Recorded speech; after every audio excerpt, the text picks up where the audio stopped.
we got to talk about something about the National Basketball Association. So last January, as we all know here in the studio, maybe you guys know back at home or in the car, wherever you're listening, the Brooklyn Nets, they went all out to bring in James Harden, right? They gave up 4 players, 7 draft picks to both Houston and Cleveland.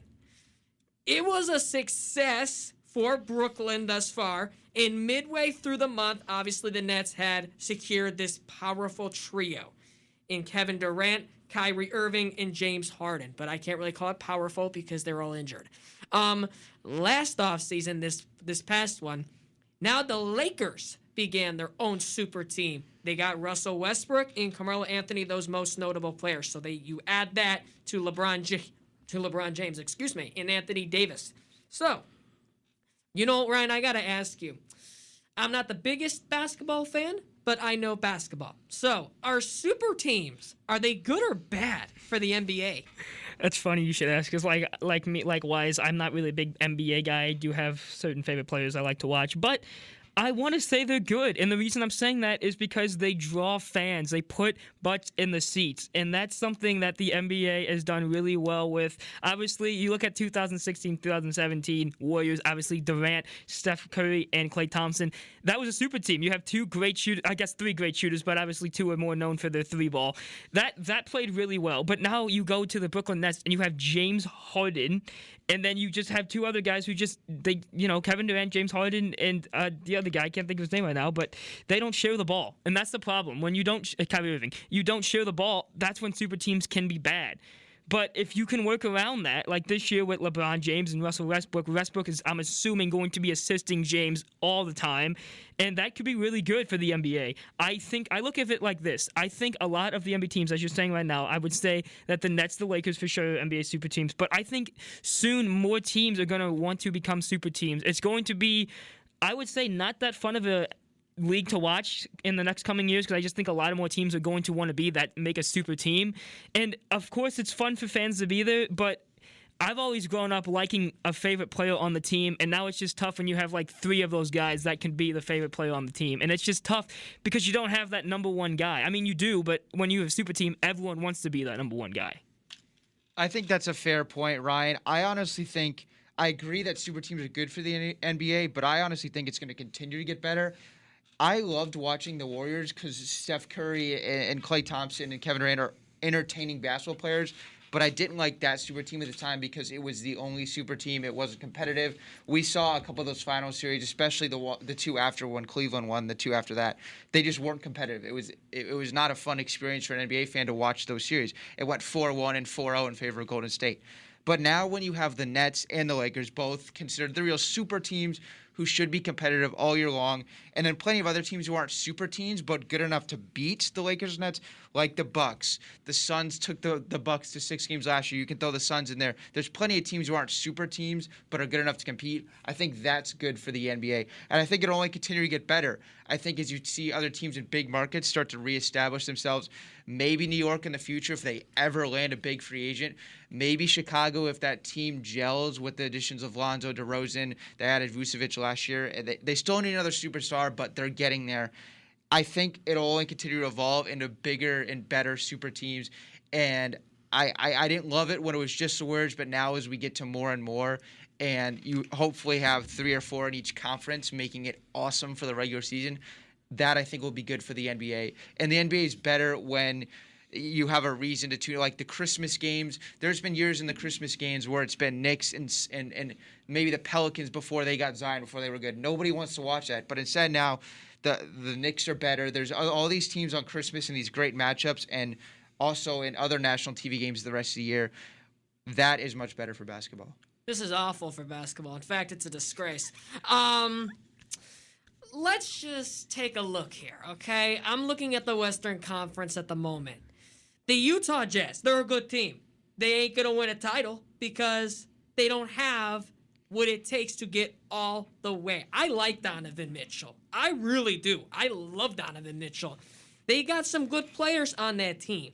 The problem is they don't have what I call the super team effect. I think they get past the Suns, though, had they been healthy in that series. Don't know if they win, but I think they get past the Suns if they were healthy. I mean, listen, if I was an executive, let's say, because I'm a Dallas Mavericks fan, okay? Let's say I had Damian Lillard. Let's just act everyone that is good at Bradley Beal. This is the problem. The regular season is probably the most predictable thing I think I've ever predicted. Here, I can tell you right now, the Western Conference, the Jazz will make it, the Suns will make it, the Nuggets will make it, the Clippers will make it, the Lakers will make it, the Warriors will make it, and then finally the Trailblazers. There you go. I already predicted it for you. And then the Eastern Conference, which is even more disgraceful. You got the Brooklyn Nets. You need three. You're basically telling me you need 3 All-Stars, along with others that are still decent, to win a championship? Michael Jordan would be so offended by how bad this is. I hope he is offended. You got the Philadelphia 76ers. With Ben Simmons on that team, they ain't going anywhere. I like Milwaukee. Congratulations on the recent championship. That is what a real championship is. You got Giannis, you got Chris Middleton, and you got Drew Holiday. The last time I checked, Giannis is the only real all-star in that team. Chris Middleton and Drew Holiday, they are not considered all-stars. They're considered quality players that are good sidekicks. That's what I consider them. I don't have a problem with dynamic duos like Russell Westbrook and Bradley Beal. I have a problem with these trios because what's the point of the regular season? Let's say you live in Sacramento. Why on earth would you go see a Sacramento Kings game against, I don't know, the Portland Trailblazers? You see De'Aaron Fox, you see Buddy Hield, and a bunch of nobodies that nobody knows about. And what are you going to win? What are you going to win? Because you're not a big market. You actually have to be, nowadays, unless you're an interesting location, which Utah is interesting to me because I don't know much about Utah, but apparently it's a good place to play. It is an awesome home atmosphere for the Jazz, and it was shown they were rocking in those home playoff games. What I also liked about Phoenix, there was no super team there. They just happened to be a great team that had great chemistry. So you don't need a super team to get there. In fact, I applaud the Milwaukee Bucks for getting rid of Brooklyn, even though they were injured. I mean, we can use the excuse card all we want, but guess what? If you're going to assemble a super team like that, you better win the championship. Because now, I mean, I'm looking at this upcoming season. If it's not the Brooklyn Nets versus the Los Angeles Lakers, they should be ashamed of themselves because there is not a big enough team to beat you. That's the thing. And the Eastern Conference is even worse. I liked watching the Atlanta Hawks because what super team is there? Trae Young, Zach Collins, Herder, Capella, or not Capella. But their other big center, Reddish.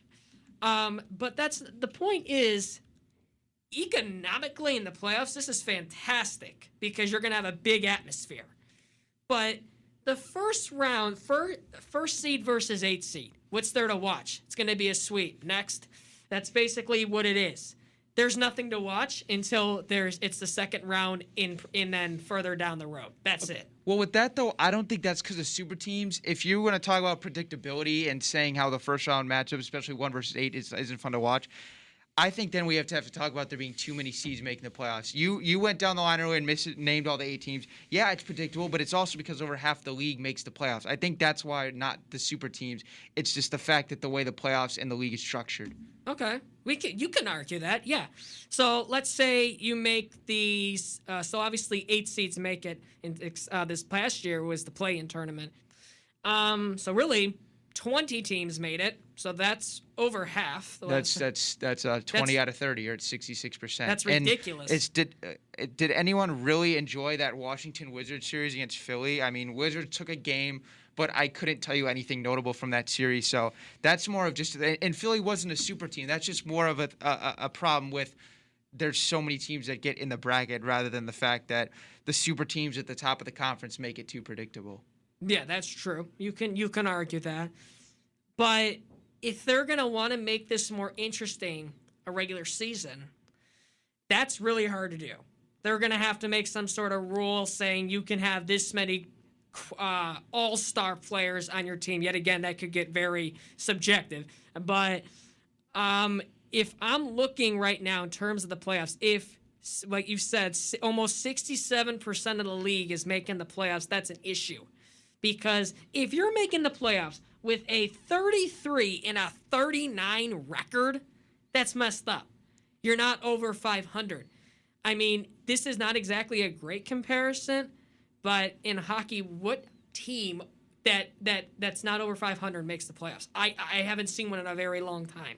So I'm more about competition and that you actually earned the spot, not because everyone else was just horrible, but that you actually earned it.